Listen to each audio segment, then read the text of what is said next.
Hi everyone, my name is Connor Kaminsky and today we're going to talk about extended range guitars, namely the Strandberg NX Prog 7-string in purple. And this guitar's got a bit of a story behind it which we'll dig into in a little bit. And just for reference, it's got bare knuckle silos in it instead of the regular Fisherman Fluids pickups because I am a bare knuckle artist. So with that out of the way, let's jump into why I play 7 strings, how I play 7 strings, and why I think everyone should give them a go, even if you might be new or you're just a 6-string player, you've never tried a 7-string before. I've got a few tips for you, so stay tuned.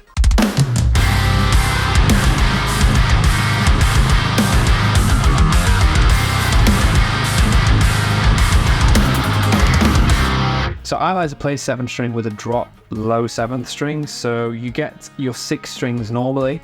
Like if you were in standard tuning, you'd just have your standard 6, E, A, D, G, B, E. But on the bottom, you'd have a drop A. Now, normally 7 strings come with a low B, which is really cool for learning like Dream Theater stuff and more classic 7-string material.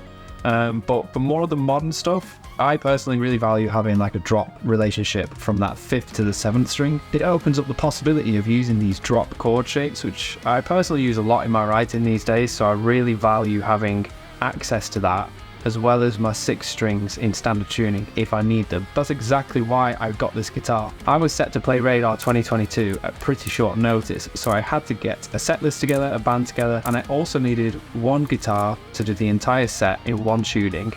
And my usual material is an E flat standard on 6 string, but there's some moments in some of my songs that I tracked using a 7 string just for like some gent riff breakdown things that go on. And I never really considered how I'd replicate that live, so I needed a 7 string with a trem because like all of my lead work uses trem in some fashion or form.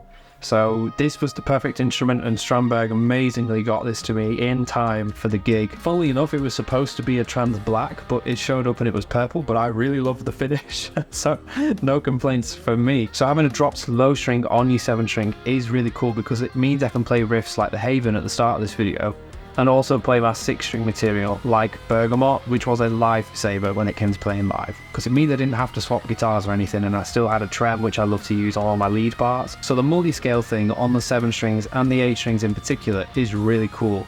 It allows you to have a loose enough string tension up top so you can still do all of your melodies, your solos and all that good stuff, and your string bends.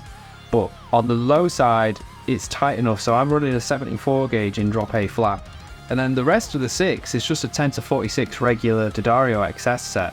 So it's literally just 10 to 46, and then I just bought a single from D'Addario at 74. I've used 68 as well in drop A flat and it's perfectly fine. I just like having a little bit more tension on the old 7 string.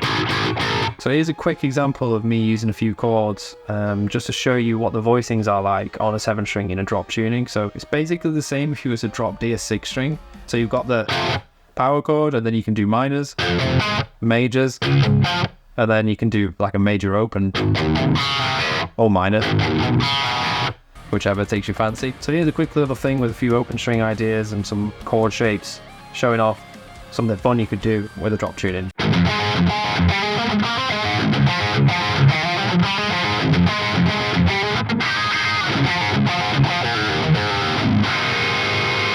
I love having access to that thing, like just huge chords.